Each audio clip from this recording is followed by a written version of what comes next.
20 আর 15 জোড়া 20 কত করে রে 20 কেনা 20 কেনা 20 দিবি 20 কেনা 20 আর 215 টাকা 215 টাকা কত রে 300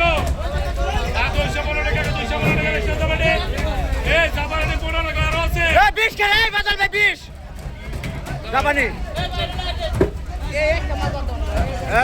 আচ্ছা না পরে ডাল পরে ডাল এই কত টাকা দিবে এই এরা নিকা কি তাই একটাও না কত টাকা কত 400 খানু ওই মাসে বাদ দাও আমি বাধা খাই এই কতটা 350 টাকা 50 টাকা 350 টাকা 350 টাকা 350 টাকা এই কতটা 350 টাকা জাপানি